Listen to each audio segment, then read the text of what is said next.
மரணத்தின் மீது வெற்றி 3 வார செய்தி தொடர். முதல் வாரம் செய்தி 5, விசுவாசிகளின் உயிர்த்தெழுதல். திரும்பவும் உங்களோடு இருப்பதை குறித்து நன்றாக உணர்கிறேன். இயேசு கிறிஸ்துவின் மரணம் மற்றும் உயிர்த்தெழுதல் மூலமாக கண்களால் பார்க்க முடியாத உலகத்தில் நிகழ்ந்த மிக முக்கியமான மாற்றங்களை குறித்து நேற்றைய செய்தியில் நான் பேசினேன். அதிலும் குறிப்பாக மரணத்தில் விசுவாசிகளின் ஆத்துமாக்கள் சென்றடைய வேண்டிய இடத்தை அது எவ்வாறு பாதித்தது என்பதை குறித்து நான் சொன்னேன். இன்றைய செய்தியில் தேவனுடைய திட்டத்தின் அடுத்த மிக முக்கியமான நிகழ்வை குறித்து நான் பேசப் போகிறேன். அதாவது உயிர்த்தெழுதலில் அவர்களுடைய ஆத்துமாவும் சரீரமும் எவ்வாறு ஒன்றாய் இணையப் போகிறது என்பதை குறித்து நான் பேசப் போகிறேன். இந்த செய்தியில் நீதிமான்களாய் மரித்த விசுவாசிகளின் உயிர்த்தெழுதலில் நான் கவனம் செலுத்தப் போகிறேன்.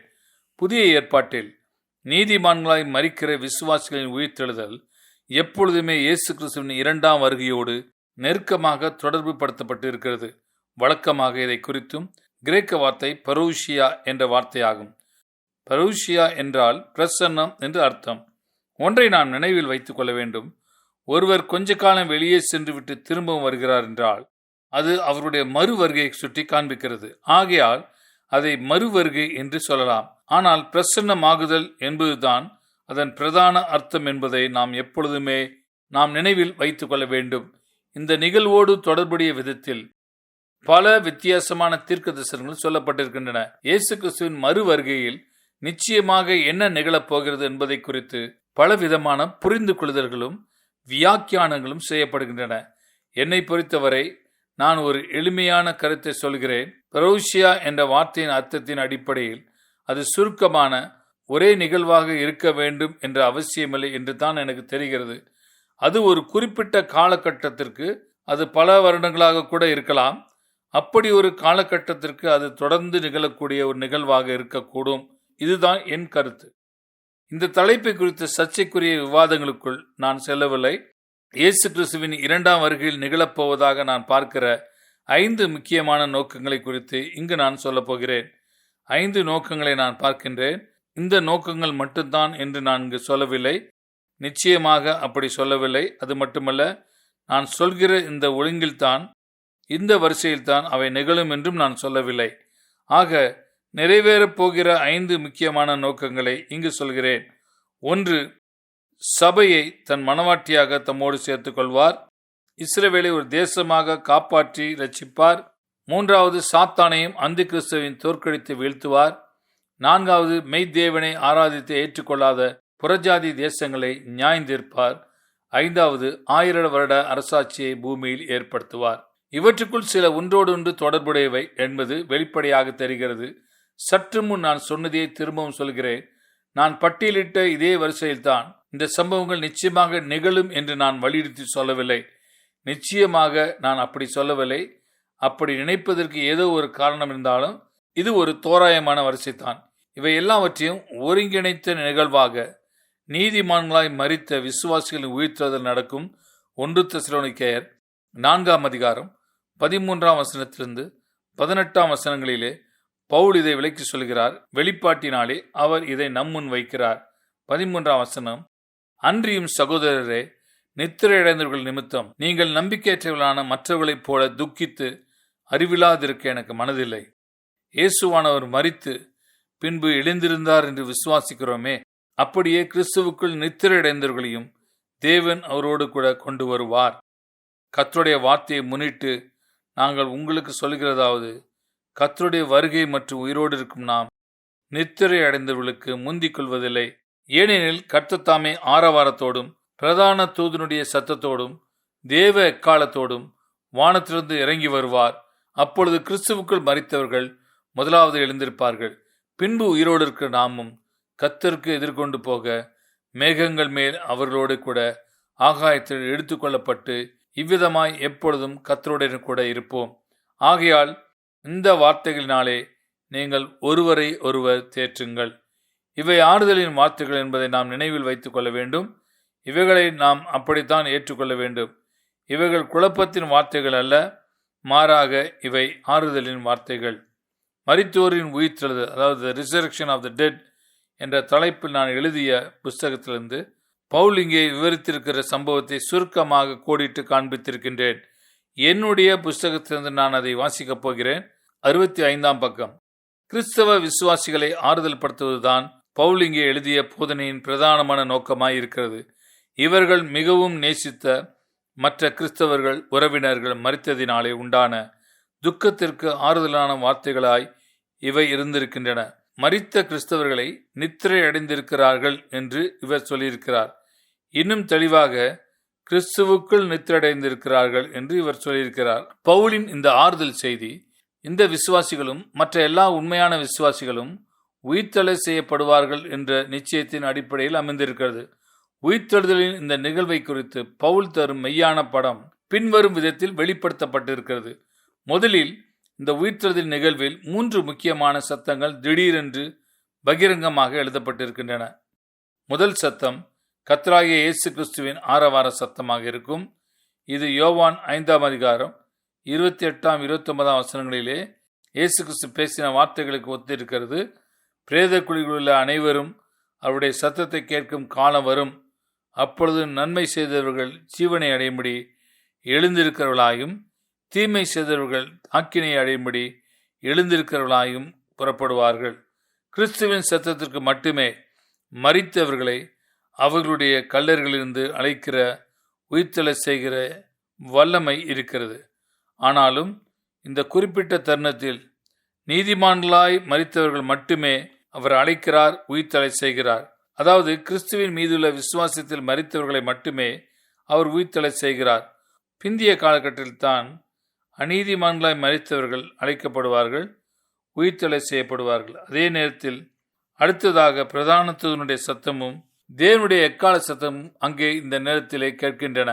இங்கே சொல்லப்பட்டிருக்கிற பிரதான தூதன் காபிரியலாக இருக்கலாம்.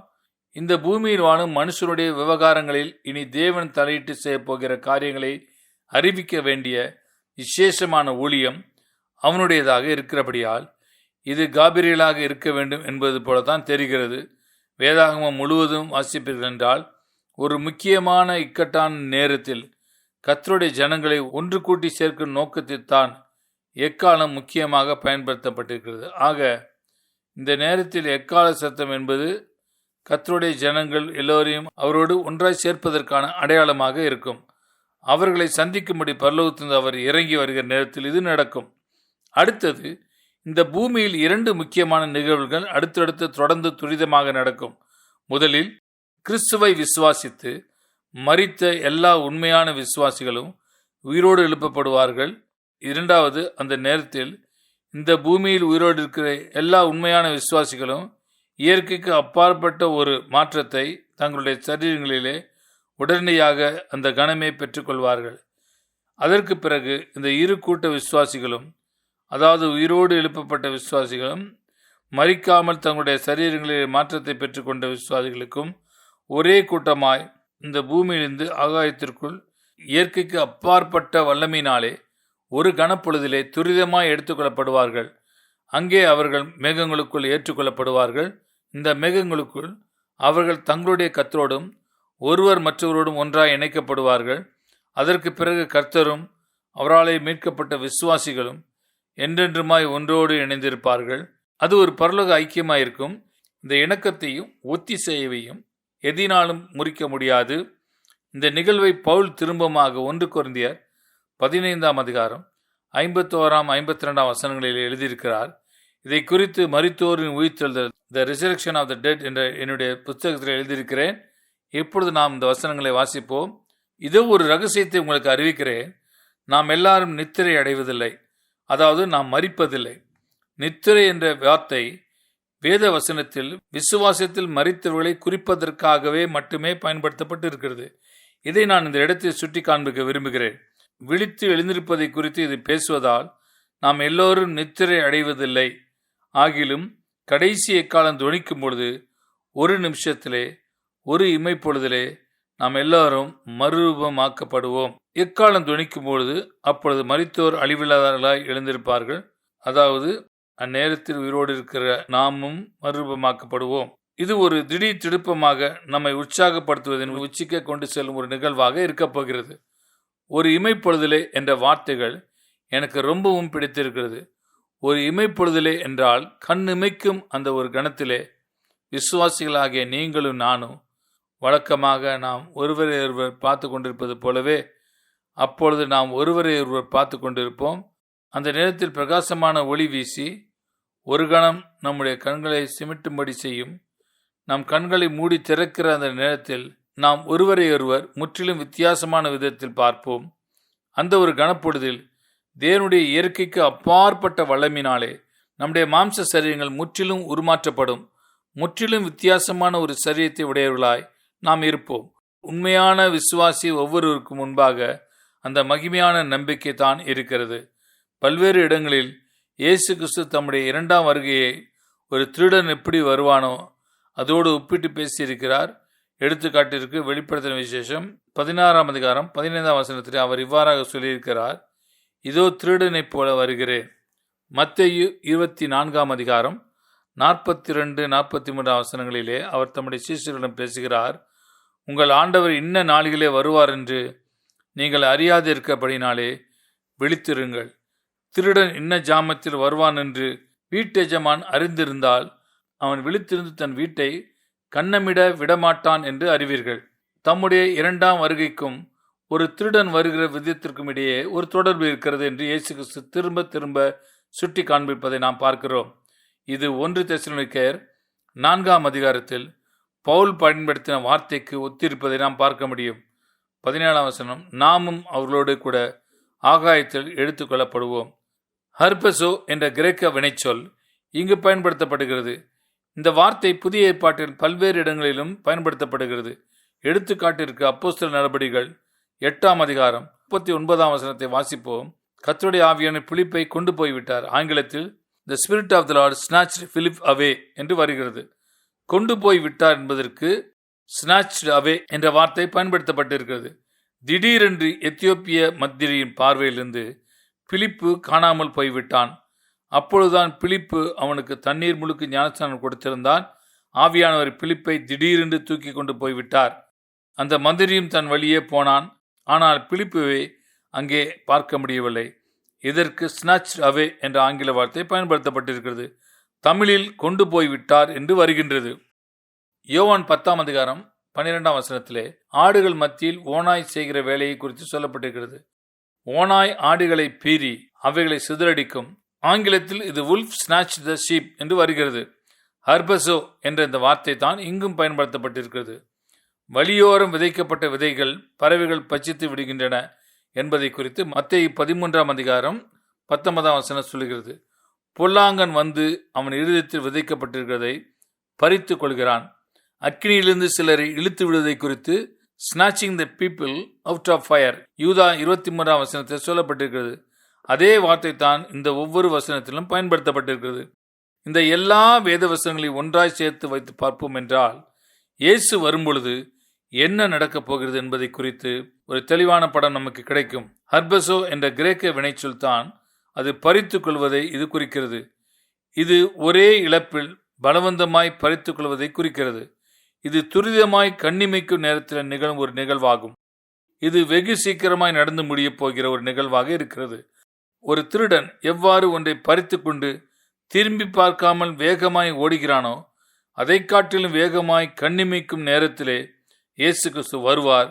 தம்முடைய ஜனங்களை தம்மோடு கூட சேர்த்து கொள்வார். ஆனாலும் இயேசு கிறிஸ்து என்ன செய்வார் என்பதற்கும் திருடன் என்ன செய்வான் என்பதற்கும் இடையே ஒரு முக்கியமான வித்தியாசம் இருக்கிறது. அந்த முக்கியமான வித்தியாசம் இதுதான். திருடன் தனக்கு சொந்தமில்லாத ஒன்றை பறித்து கொள்வான். ஆனால் இயேசு கிறிஸ்துவோ தனக்கு சொந்தமானதை தம்மோடு சேர்த்துக் கொள்வார். நமக்கு முன் இருக்கிற இந்த முக்கியமான தருணத்தை குறித்து 1 கொரிந்தியர் 15ஆம் அதிகாரம் 23ஆம் வசனம் பேசுகிறது. அவர், அதாவது கிறிஸ்துவின் வருகையில் அவருடையவர்கள் கிறிஸ்துவுக்கு சொந்தமானவர்கள் என்று இந்த வசனம் சொல்கிறது. கிறிஸ்து தமக்கு சொந்தமானவர்களுக்காகவே வரப்போகிறார். அவரால் மீட்கப்பட்ட முழுமையுமாய் அவருக்கு இணங்கி கீழ்ப்படிந்து வாழ்கிறவர்களுக்காகவே அவர்களுக்காக மட்டுமே அவர் வரப்போகிறார். இனி அவர்கள் கிறிஸ்துவுக்கு மட்டுமே சொந்தமானவர்கள். நீங்களும் அவர்களில் ஒருவரா? இன்றைக்கு நம்முடைய நேரம் முடிந்துவிட்டது. அடுத்த வாரம் இதே நேரம் நான் திரும்ப உங்களை சந்திப்பேன். நம்முடைய உயிர்த்தெழுந்த சரீரம் சுபாவம் என்ன என்பதை குறித்து என்னுடைய அடுத்த செய்தியில் நான் பேசுவேன். 2 விசேஷமான வாய்ப்புகள் அறிந்து கொள்ளுங்கள். முதலில் மரித்தோரின் உயிர்த்தெழுதல், ரிசரக்ஷன் ஆஃப் த டெட் என்ற தலைப்பில் நான் எழுதிய புஸ்தகம் மரணத்தை குறித்த எல்லா பயங்களிலிருந்தும் நிச்சயமற்ற உணர்வுகளிலிருந்தும் உங்களை விடுதலையாக்கக்கூடிய சத்தியம். இதில் எழுதப்பட்டிருக்கிறது, மரணத்தை எதிர்கொள்ளக்கூடிய தைரியத்தை இது உங்களுக்கு கொடுக்கும். மரணத்திற்கு பின் வருகிற நித்தியத்தை எவ்வித சலனமும் இல்லாமல் அசைக்க முடியாத நிச்சயத்தோடு எதிர்கொள்ள தேவையான திராணியையும் நீங்கள் பெற்றுக்கொள்வீர்கள். இரண்டாவது விசேஷ வாய்ப்பு, இந்த வாரத்தில் நான் பேசின செய்திகள் அனைத்தும் மிகவும் கவனமாக தொகுக்கப்பட்டு 60 நிமிட ஆடியோவாக மரணத்தின் மீது வெற்றி பாகம் 2 என்ற தலைப்பில் உங்களுக்கு கிடைக்கும்படி இருக்கிறது.